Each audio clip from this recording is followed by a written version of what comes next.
Assalamualaikum dan salam sejahtera diucapkan.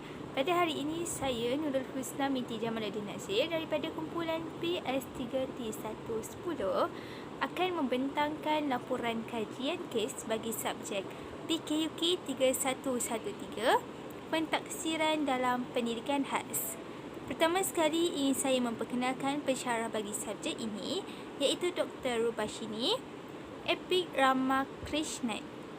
Dengan angka giliran saya 2021-1723-476. Pertama sekali, ini saya menerangkan pengenalan bagi laporan kajian kes yang telah saya lakukan ini. Pengenalan yang pertama sekali adalah saya ingin menerangkan berkaitan dengan apa itu instrumen. Instrumen ini ialah perkakas ataupun alatan yang digunakan untuk menjalankan beberapa jenis aktiviti dan biasanya ianya merupakan aktiviti secara manual. Sebagaimana iaitu instrumen pentaksiran iaitu alatan ataupun bahan yang digunakan untuk melakukan pentaksiran terhadap murid-murid. Seterusnya, instrumen pentaksiran yang telah saya siapkan ini adalah berdasarkan Dokumen Standard Kurikulum dan Pentaksiran DSKP tahun 1 bagi mata pelajaran Bahasa Melayu serta berdasarkan Pelan Pembangunan Pendidikan Malaysia 2013-2025. Seterusnya, berikut merupakan latar belakang bagi kajian ini di dalam laporan yang telah saya sediakan. Jadi, kajian ini menunjukkan bahawa penggunaan instrumen pentaksiran di dalam sesuatu pendidikan itu sangat penting bagi menentukan tahap murid di dalam kelas. Di mana apabila kita melakukan ujian ataupun pentaksiran itu melalui instrumen-instrumen ini, di situlah kita dapat melihat di manakah tahap yang murid-murid ini berada. Hal ini kerana intervensi awal dapat dijalankan kepada murid yang mempunyai tahap yang lebih rendah berbanding murid yang lain. Contohnya di dalam kajian yang telah saya jalankan ini, terdapat murid yang telah menjawab instrumen itu seorang yang bijak, di mana keseluruhan soalan yang diberikan dapat dijawab dengan baik. Jadi di situ kita dapat lihat bahawa intervensi yang dijalankan perlulah tertumpu kepada bahagian di mana dia bermasalah sahaja. Seterusnya, kajian yang telah dijalankan ini juga melibatkan murid berkeperluan khas masalah pembelajaran iaitu kurang upaya intelektual aras minimum.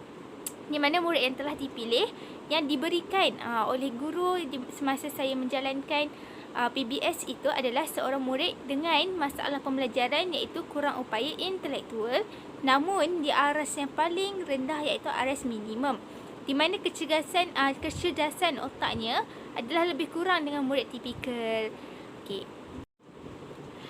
Baiklah, kita beralih pula kepada objektif kajian bagi laporan yang telah saya sediakan. Jadi yang pertama sekali adalah bagi mengenal pasti tahap murid bagi mata pelajaran Bahasa Melayu dari segi kemahiran lisan. Umum telah diketahui bahawa instrumen pentaksiran yang telah saya dan juga rakan-rakan sekumpulan saya jalankan adalah dari segi Bahasa Melayu, kemahiran lisan, di mana murid perlulah membaca ataupun kemahiran lisannya, menggunakan lisannya untuk membaca, untuk bercakap, untuk membina ayat. Jadi di situ di akhir pentaksiran ini, guru dapat mengenal pasti tahap murid dari segi kemahiran lisannya. Adakah dia boleh berucap? Adakah dia boleh membaca petikan-petikan? Yang kedua, mengenal pasti kelemahan serta kekuatan yang terdapat pada murid berkeperluan khas dan dapat menjalankan intervensi awal yang sesuai. Contohnya, murid itu mempunyai masalah artikulasi, mempunyai masalah-masalah untuk menyebut perkataan tertentu. Jadi, guru perlulah menjalankan intervensi berdasarkan masalah yang dihadapi.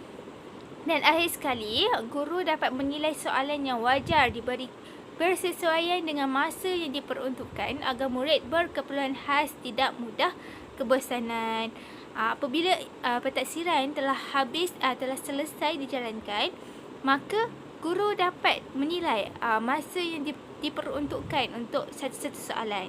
Kerana murid berkeperluan khas tidak sama seperti murid tipikal. Jadi, guru dapat menilailah mana yang lebih baik untuk murid-murid berkeperluan khas ini. Seterusnya kita akan bergerak kepada analisis instrumen. Pertama sekali kita pergi kepada tahap pertama, iaitu tahap rendah, di mana di dalam instrumen pentaksiran itu tahap rendah ini berada, soalan-soalannya berada di set pertama dan set kedua.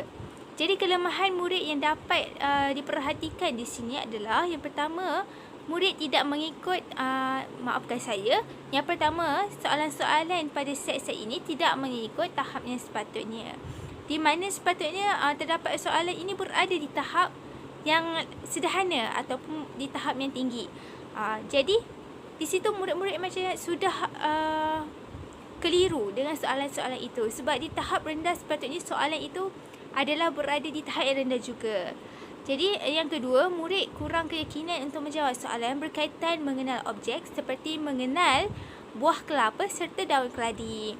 Terdapat salah satu soalan itu, murid perlulah membaca, menunjukkan serta menggariskan padanan yang sesuai.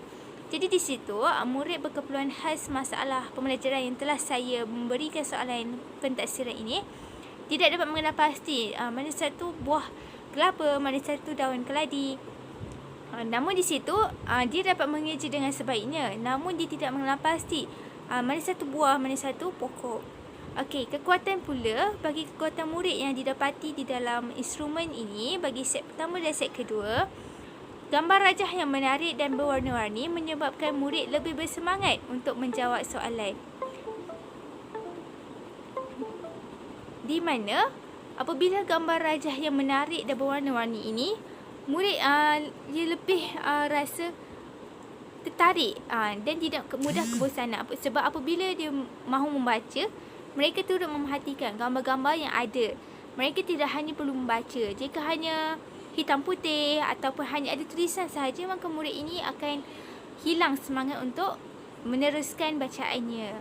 Yang kedua, murid tidak berasa tertekan semasa menjawab instrumen pentaksiran ini kerana masa menjawab yang diberikan adalah bersesuaian. Di mana masa yang diberikan itu tidak terikat. Hanya 5 minit untuk satu soalan, di mana mereka diberi kebebasan untuk menjawab segala soalan-soalan di dalam instrumen pentaksiran ini. Terutama sekali pada bahagian set 1 dan set 2 ini. Yang terakhir sekali, murid berjaya menjawabkan semua soalan dalam masa yang singkat tanpa memerlukan bantuan daripada guru. Di mana ketika pentaksiran itu saya jalankan bersama murid tersebut, saya hanya perlu duduk dan melihat apa yang dijawab. Dan murid tersebut dapat menjawab dengan baik meskipun tidak dibimbing oleh saya dan tidak bertanya satu pun dan menjawab dengan sangat baik. Baiklah, analisis instrumen bagi set ketiga dan set keempat, di mana set-set ini berada di tahap yang sederhana. Soalan-soalannya di tahap yang sederhana. Jadi di tahap ini antara kelemahan murid yang dapat diperhatikan adalah mereka kurang mahir dalam membunyikan suku kata perkataan jika tidak dibimbing oleh guru. Contohnya perkataan abang. Mereka hanya baca A, B, A, N, G dan tidak mampu membunyikannya. Namun apabila guru membimbing A, B, A, N, G, bang, baru mereka mampu menyebutnya dengan baik, abang. Okey, seterusnya kekuatan murid. Mereka mampu menjawab soalan dengan kemas serta teratur, di mana soalan yang memerlukan penulisan murid seperti membulatkan perkataan berdasarkan gambar, murid itu membulatkannya dengan kemas dan tidak memerlukan bantuan serta bimbingan daripada guru. Sebagaimana yang dapat dilihat berdasarkan instrumen pentaksiran yang telah diberikan kepada murid tersebut, mereka menjawabnya dengan kemas. Apabila yang melibatkan garisan, mereka mencari pembaris tanpa disuruh. Apabila melibatkan bulatan, mereka menyediakan pemadam supaya bulatan itu cantik. Okey, seterusnya kita bergerak pula kepada analisis instrumen yang terakhir, iaitu set 5 dan juga set 6, di mana soalan pada set 5 dan set 6 ini merupakan soalan di tahap dan aras yang tinggi. Terdapat beberapa kelemahan murid yang dapat dikesan di sini. Yang pertama, mereka mengambil masa untuk membaca perkataan suku kata tertutup. Seperti yang saya nyatakan tadi, terdapat juga soalan di tahap sederhana berada di tahap yang tinggi, namun dengan cara yang lebih sukar, di mana mereka perlu mengeja di dalam satu ayat. Contohnya, abang makan pisang. Begitulah, jadi mereka sukar untuk membunyikan dan membaca suku kata tersebut. Ada yang murid itu dapat membacanya dengan baik, namun mereka mengambil masa yang sangat lama. Yang kedua, murid tersebut hanya mampu mengeja, namun tidak berhasil membaca ayat tersebut secara keseluruhannya. Sama juga seperti contoh tadi, abang makan pisang. Contohnya, mereka baca abang, kemudian mereka mengeja pula makan, dan mereka mengeja pisang, namun mereka tidak mampu, murid tersebut tidak mampu menggabungkan ketiga-tiga perkataan, iaitu abang makan pisang. Jadi apabila guru membimbing mereka, barulah murid itu dapat membacanya dengan baik. Terakhir sekali, murid menjadi bosan dan tumpuannya terganggu sedikit. Di mana apabila saya menjalankan ujian pentaksiran menggunakan instrumen ini, terdapat seorang murid yang jalan-jalan di situ dan tumpuan murid ini agak terganggu. Setelah berada di set yang di tahap yang susah ini, mereka lebih tertumpu kepada kawan-kawan mereka yang bergerak, susah untuk menumpukan perhatian kepada apa yang sedang mereka lakukan. Namun terdapat juga kekuatan murid di dalam set-set ini, di mana murid ini berupaya membuat bunyi haiwan serta membina ayat sendiri.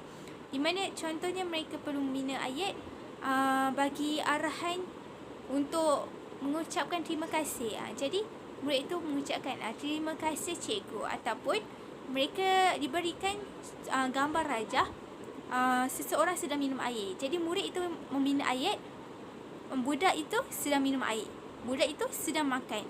Begitu. Terakhir sekali, kita bergerak pula kepada cadangan penambahbaikan bagi instrumen pentaksiran yang telah saya dan juga rakan-rakan sekumpulan saya jalankan. Yang pertama, mengelaskan soalan mengikut aras dan tahap dengan sebaiknya. Di mana selepas ini perlulah saya dan juga rakan-rakan saya mengelaskan soalan itu betul-betul mengikut aras soalan yang sepatutnya. Apabila soalan itu berada di tahap yang rendah, perlulah diletakkan pada bahagian aras rendah, set 1 dan set 2, sederhana dan juga aras tinggi. Yang kedua, guru perlulah berbincang dengan guru-guru yang lebih mahir agar instrumen pentaksiran tersebut lebih teratur dan mudah dinilai serta tidak dinilai dari segi pencapaian murid dalam peperiksaan atau pentaksiran semata-mata. Sebagaimana kita lihat, mungkin murid itu mahir dari segi membaca, ataupun murid itu mahir dari segi membina ayat dengan sangat dramatis. Namun, murid itu tidak dapat membaca suku kata tertutup dengan baik. Jadi di situ guru perlulah mempertingkatkan kemahiran membaca suku kata, namun pada masa yang sama memperkukuhkan lagi cara membina ayat murid tersebut, ataupun memasukkan mereka di dalam pertandingan bercerita yang tidak melibatkan bacaan, namun melibatkan penggunaan idea untuk membina ayat. Yang ketiga, guru perlulah meringkaskan lagi ayat serta petikan bagi menguji kemahiran lisan murid, kerana ayat yang terlalu panjang dan banyak hanya akan membuat murid tersebut menjadi pening dan bosan. Sebagaimana yang telah saya terangkan tadi, di dalam set-set bagi tahap yang soalan di tahap yang tinggi, terdapat ayat yang panjang, jadi murid itu sedikit terganggu kerana mereka tidak mampu untuk membacakan satu petikan yang panjang. Mereka hanya mampu mengeja perkataan-perkataan by perkataan sahaja. Jadi di situ instrumen pentaksiran yang perlu dijalankan selepas ini perlulah dibina secara ringkas-ringkas terlebih dahulu, terutama sekali bagi murid berkeperluan khas. Itu sahaja daripada saya. Sekian, terima kasih.